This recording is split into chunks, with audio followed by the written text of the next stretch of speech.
Vos 2 centres de rénovation Home Hardware de Newport et L'Anse-à-Beaufils et votre caisse Desjardins du littoral gaspésien vous présentent Reflet d'ici. Toujours dans le domaine du sport, retour sur la compétition de motocross qui s'est tenue à Grande-Rivière le 2 septembre. Jean-Denis Laperrière était sur place.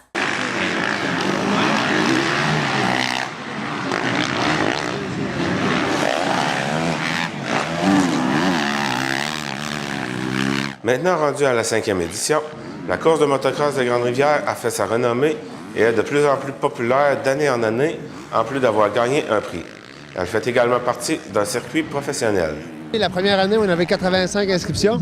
La deuxième, on avait 120 inscriptions. La troisième, 185. L'année passée, on a battu un record avec 210 inscriptions. Cette année, on n'a pas eu le décompte encore, mais c'est sûr que c'est plus que 200 inscriptions. On a gagné la plus belle piste au Québec. Puis les gars, on a eu les commentaires des gars hier qui ont marché la piste. Ils nous ont même traité de fous. Ils ont dit c'est une piste de malade. Fait que les gars sont satisfaits à 150 %. C'est Supercross Québec qui descend ici pour fédérer l'événement.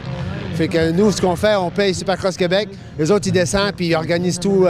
Ils organisent tout. Pas le circuit puis le reste, mais c'est les autres qui payent les bourses puis qui réclament les inscriptions et ces affaires-là. Quant aux inscriptions, ce sont des gens d'un peu partout au Québec. Il y a entre autres des inscrits qui viennent de la Côte-Nord, Montréal, Québec, Rivière-du-Loup, Rimouski et d'ici. C'est un événement qui rassemble toute la famille puisqu'il y a un jeu gonflable pour les enfants, en plus d'une piste d'enfants pour les Pee-Wee 50cc depuis 2 ans. Pierre Lecrousy a également un projet à venir. Notre gros projet à moi et Guillaume, c'est de mettre un système d'arrosage sur le circuit. Ça coûte beaucoup de sous. On va essayer de trouver de l'aide de la ville ou quelque chose comme ça pour essayer de régler le problème de poussière, justement. On peut le voir aujourd'hui. On arrose depuis 9 h à matin et on a beaucoup de misère avec la poussière. Bien que la piste soit faite pour le motocross et le VTT, il pourrait être utilisé pour du snowcross l'hiver. Mais comme il n'y a pas de compétiteur local dans le snowcross, ce serait plus compliqué à organiser que le motocross.